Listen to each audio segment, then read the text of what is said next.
자, 최근에 이 법무부가 수사 준칙 개정안 시행령을 입법 예고했습니다. 검경 수사권 조정 이후에 경찰이 보안 수사를 전담하던 기존 원칙을 폐지했고요. 검찰이 직접 보안 및 재수사를 할 수 있도록 한 내용인데, 자, 이번 개정안 어떻게 평가를 하고 계십니까? 사실 법무부 입장에서 보면 뭐 상위법이 있으니까 네. 그 법 한계 내에서 최선을 다했다고 볼 수 있지만 여전히 국민들이 검수 완박으로 인한 어떤 불편, 피해, 뭐 이런 것들은 근본적으로 해결될 수 있는 것은 아니죠. 그러니까 예. 일종의 뭐 응급처치다. 저는 뭐 그렇게 봅니다. 예, 일종의 응급처치다 이렇게 말씀을 해주셨는데, 자, 법무부가 이런 개정안을 발표한 배경은 뭐 어떤 것들이 있을까요? 우리가 법무부를 영어로 이제 그 얘기할 때 Ministry of Justice 또는 네. Department of Justice 이렇게 하지 않습니까? 그러니까 법 그래서 로가 들어가는 게 아니고 네. Justice 정의거든요. 아, 정의군요. 사실은 법무부가 해야 될 것은 정의고 누구를 위한 정의냐 하면 국가의 아주 가장 기본적인 기능은 사실은 범죄 피해로부터의 국민 보호입니다. 아, 범죄 피해로부터의 국민 보호요. 예, 그러니까 우리가 정의로 얘기할 때 우리가 뭐 가해자 그 피고인의 인권도 중요하지만 가장 중요한 것은 범죄 피해자에 대한 보호가 국가가 달성해야 될 1차적 정의고 사실 네. 법무부가 그걸 해야 되기 때문에 이번에 어떻게 보면 수사준칙 개정을 통해서 범죄 피해자들에게 조금이라도 한 번 더 기회를 주고 억울함을 풀어줄 수 있는 기회를 준다라고 하는 것은 법무부가 마땅히 해야 될 거죠. 네. 그러니까 억울함을 풀어줄 수 있는 것이다. 마땅히 법무부가 해야 될 행동을 했다. 이렇게 정리를 해주셨는데, 자, 실제로 검경 수사권 조정 이후에 경찰의 1인당 사건 처리 기간이 늘어서 국민들의 불편함이 커졌다. 이런 지적이 많았습니다. 자, 이런 문제가 이번 개정안으로 해결이 될 수 있을까요? 저는 근본적으로 해결이 될 수 없다고 봅니다. 네. 왜냐하면 우리가 종전까지 이제 경찰들이 하던 수사는 주로 이제 뭐 강력 범죄 있지 않습니까? 네. 뭐 그 폭력이라든지 살인, 뭐 강도 뭐 이런 거였고 사실은 우리 지능범죄, 경제범죄라고 하는 것들은 검찰이 훨씬 더 거기에 대해서 수사 역량이 있고 전문적 그동안의 경험도 있고요. 그렇습니다. 네. 그렇기 때문에 뭐 이런 것들, 근데 그런 것들이 사실 민생하고 굉장히 관련이 돼 있거든요. 네. 뭐 사기나 횡령 이런 것들은 바로 민생 경제범죄니까 뭐 이런 것들이 이제 경찰로 가서 당연히 경찰에서는 이제 업무 과부하도 걸리고 그동안의 수사 역량이라든지 뭐 그런 것들이 단시간에 해결될 수 있는 것이 아니기 때문에 이번에 뭐 이렇게 한다 그래서 그 크게 해결될 것 같지가 않습니다. 네, 그게 지금 도움이 되지는 않을 것 같다 이렇게 말씀을 해주시고 걱정을 좀 해주셨는데, 자, 보면은 일각에서는 이 경찰 인력을 확대하거나 수사 역량을 강화하면서 충분히 좀 해결할 수도 있는 문제다 이렇게 말을 하고 있는데 혹시 동의하십니까? 저는 이해가 안 가는데요. 저는 그게 우리가 그 육상 그러면 다 똑같습니까?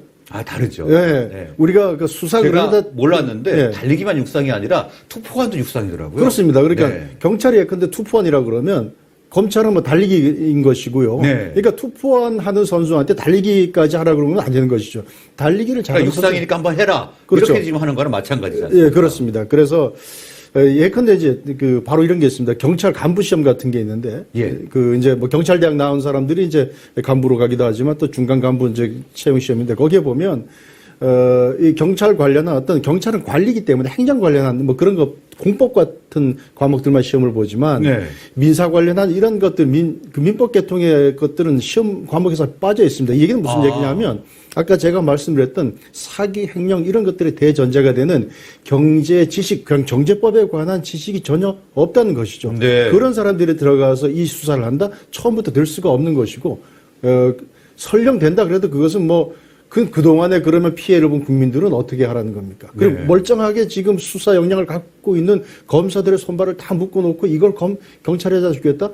그러는 바람에 사실은 그동안에 경찰이 잘하던 강력범죄 수사 인력도 그쪽으로 몰리고 그러는 바람에 못하는 거예요. 그래서 멀쩡한 범죄 수사 역량이 국가 전체적인 범죄 대응 능력이 다 떨어지는 겁니다. 네, 일단 경제 관련 범죄와 관련해서는 지금 경찰이 전문성이 좀 없기 때문에 상당히 좀 과부하가 걸리는 상황에서 좀 수사하기가 어렵다 이렇게 말씀을 해주셨는데, 자, 이번 개정안이 문재인 정부 때 시행된 검수 완박에 맞선 이 검찰 수사권의 원상복구, 좀 일명 검수 원복이다. 이런 말까지 나오고 있는데 이 부분에 대한 교수님 의견은 좀 어떻습니까? 검수 원복은 마땅히 돼야 되는 것이고요. 네. 검수 완박이 어떤 동기로 시작되느냐, 또 검수 완박을 통해서 누가 혜택을 보느냐, 우리가 그것을 본다 그러면 검수 완박이야말로 계약 중에 계약이고 국가 네. 기능이 완전히 퇴행했다, 쇠퇴했다, 이제 그렇게 볼 수밖에 없는 것이죠. 검찰이 수사를 한다? 검찰 수사로 인해서 불편할 사람 아무도 없습니다. 네. 검찰에 가서 뭐 인권 침해 당할 수 없고요. 만약에 검찰에 가서 수사를 당해서 그 불편한 사람들은 고위 관료라든지 네. 정치인이라든지 이런 사람들이 일반 서민들하고는 전혀 관계가 없는 것이죠. 그걸 묶어놓겠다라고 하는 것은 그로 인한 그 혜택을 보는 사람들이 이제 검수완박을 주장하시고 한 것이고, 그래서 그 피해가 고스란히 국민들에 오기 때문에 사실은 완전히 돌려놔야 되는 것이죠. 네, 완전히 돌려놔야 되는 말씀이었는데, 자, 이 검수완박을 하게 된 가장 근본적인 뭐 배경에는 어떤 것도 있다고 보십니까? 저는 사실 검수완박은 네.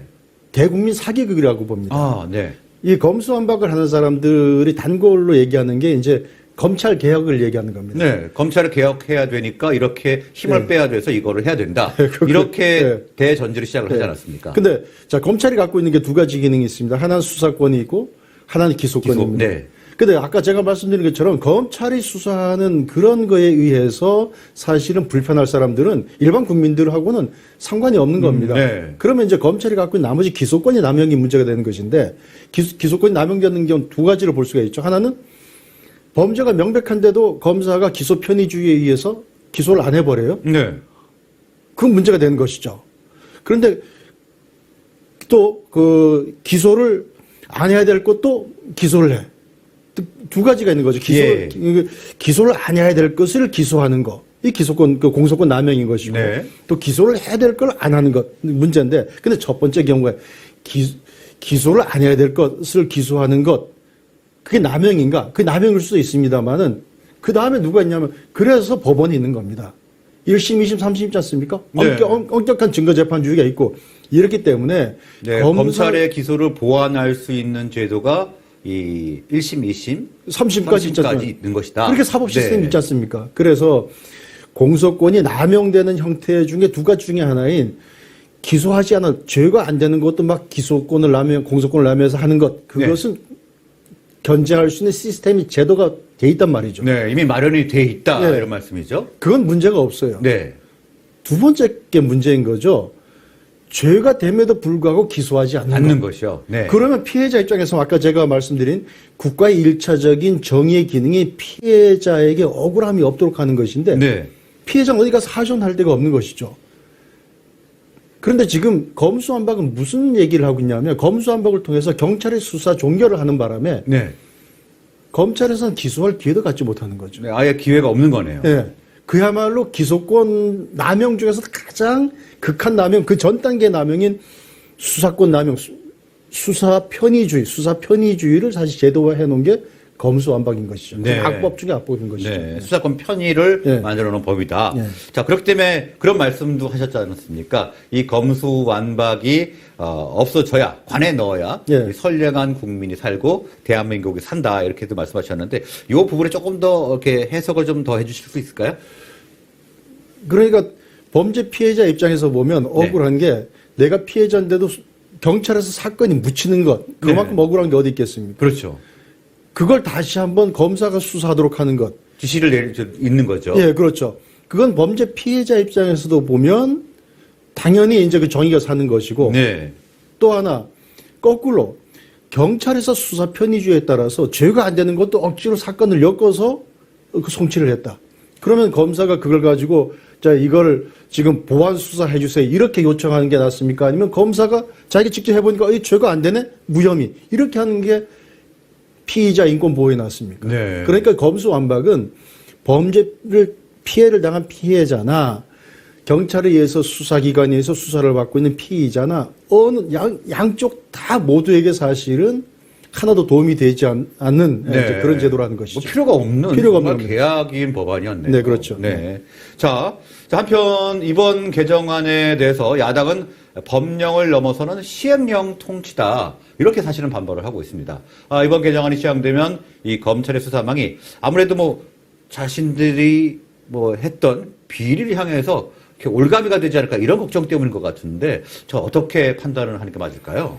지금 수사준칙 이 개정이 나오니까 뭐 최강욱 이런 그 의원들이 네. 뭐 검찰은 뭐 기소청을 만들어서 기소만 아예 전담하는 뭐 네. 그런 법안을 지금 뭐 그 제출하겠다든지 그렇게 하고 있지 않습니까? 사실은 최강욱이나 이런 사람들이 다 누굽니까? 지금 이거 하는 사람들이 다 이미 기소가 됐거나 그 수사를 받고 있거나 이런 사람들입니다. 네, 그럼 지금 네, 기소를 받고 있죠. 예. 기소를 받았고 재판도 받고 있네요. 그렇죠. 네. 그래서 이미 검찰과의 관계는 사실은 그 수사 대상자인 피의자였고 지금 재판에서 어떤 재판에서는 피고인인 그런 사람들인 것이죠. 네. 근데 또 문제는 뭐냐면 이 검수완박에서 또 악법 중에 악법이 뭐냐면 고발 사건 같은 경우에는 경찰에서 불송치 결정을 하면 고발인이 이의 신청도 못하도록 돼 있습니다. 네. 다시 말해서 지금 뭐 최강욱 의원 이런 사건들 우리가 피해자가 이게 뭐 특정이 되지 않아 가지고 제3자가 고발한 이런 사건들 같은 경우에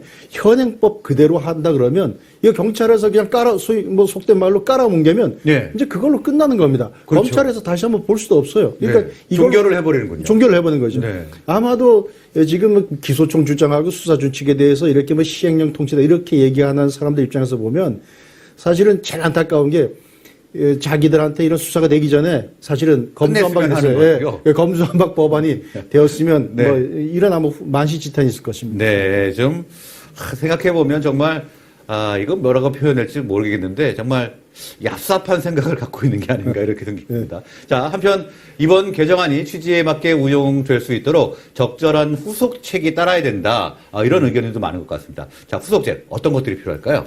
지금 여기 이제 보면 종전까지는 검사가 그 뭐 재수사 요청이나 보완 수사 요구를 해도 경찰에서 언제까지 뭐 그게 없었습니다. 네. 그런데 이제 요번 그 개정안에는 그 검찰로부터 그런 요청이나 요구를 받으면 3개월 이내 90일 네, 이내 이제 기간을 명시했네요. 이거 하고 또 이제 안 하면 뭐 일종의 검찰이 직접 사건을 가지고서 할 수 있도록 돼 있는데 사실 그것만 가지고도 부족하고 네. 어떻게 보면 거기에 대한 구체적인 어떤 제재나 뭐 이런 것들 그렇게 안 했을 경우에요. 안 했을 경우에 네. 책임을 묻는 제도적으로 책임을 묻고 아직 그게 없네요. 네, 그거 없습니다. 그냥 뭐 하여튼 선의에만 맡기는 것이죠. 네. 근데 피해자 입장에서 보면 사실은 검찰이 예컨대 1개월 이내에 그 요청을 하고 경찰이 90일까지 한데 보통의 경우는 90일까지 다 시간 끌 겁니다. 그럼 다 지연된 정의거든요. 네. 우리가 그 법원 중에 유명한 말이 지연된 정의는 정의가 아니다 이런 말이 있습니다. 예. 그렇게 끌다 보면 사건도 묻히게 되고 억울하면 사실은 이제 해결될 수가 없는 것이죠. 그래서 이런 것에 대한 어떤 그 강제적인 그런 후속 조치가 좀 필요한 거죠. 네, 일단 강제적인 후속 조치가 필요하다 이렇게 정리를 해보고요. 네. 자, 마지막으로 이번 수사조치 개정안과 관련해서 교수님께서 자유롭게 한 말씀 한번 해주시죠. 그러니까 검찰 기능에 대해서 국민들이 좀 아셔야 될 필요가 있습니다. 네. 우리 검찰이 기소를 한다라고 하는 것은 사실 그리고 우리가 국가 소추주의라고 하고 하는데 국가 소추주의 이전에는 뭐냐면 사인 소추주의였습니다. 그게 무슨 얘기냐면 내가 범죄 피해를 당했으면 그 피해자 본인이 범인을 잡아다 가해자를 잡아다 심판하는 게 1차적인 정의입니다. 네. 근데 국가가 그걸 나서서 너 그렇게 하지 마라. 뭐 그렇게 하는 경우에는 네가 받은 피해보다 더 큰 걸 하기 때문에 사회가 혼란스럽게 되니까 그 질서를 우리가 잡아주고 대신 우리가 처벌해 줄게. 라고 하는 게 국가 소추주의입니다. 그렇죠. 그렇게 나온 네. 게 검사입니다. 네. 그렇다 그러면 국가의 기소 기능은 뭐냐 하면 기소를 안 하는 게 아니라 기소를 해야 되는 겁니다. 기소를 하고 무리한 기소가 있었다 그러면 재판제도를 통해서 걸러서 이제 무죄 판결을 받는 것이고. 예. 이걸 수사 단계에서부터 이제 깔아뭉개고 안 한다? 이건 국가 기능을 완전히 포기하는 것입니다. 그렇죠. 예, 그래서 우리가 뭐 검찰 개혁, 검찰 공화국 그런데 저는 검찰 공화국이 낫다고 봅니다. 검찰 공화국 괜찮다고 봅니다. 검찰 공화국이 낫다. 네. 경찰 공화국보다는 검찰 공화국이 훨씬 낫죠. 네. 우리나라처럼 경찰이 정보를 갖고 있으면서 수사권을 갖고 있는 지금 이제 국정원에서 대공수사까지 가져오면 완전한 모든 수사권을 갖게 되는 것이죠. 네. 정보와 수사 거기다가 물리력까지 평상시에 행사할 수 있는 물리력 갖고 있는 그런 기관이라고 하는 것은 없습니다. 이것은 국가를 운영하는 과정에 있어서도 견제와 분리라고 하는 균형 이 측면에서 굉장히 잘못된 검찰을 겁니다. 견제한다고 그러더니 경찰을 더 비대한 조직으로 만들어놨네요. 그 태국에 네. 전 총리 탁신이라는 사람이 있습니다. 이 사람이 경찰수장 출신입니다. 경찰수장이 경찰의 모든 걸 갖고 있으면 나가서 사실은 권력을 잡고 경찰 총수가 바로 대통령이 될 수 있는 겁니다. 그러니까 네. 오히려 검사는 숫자도 적고 정보도 없습니다. 차라리 경찰보다는 검찰 공격이 낫다. 전 그러고.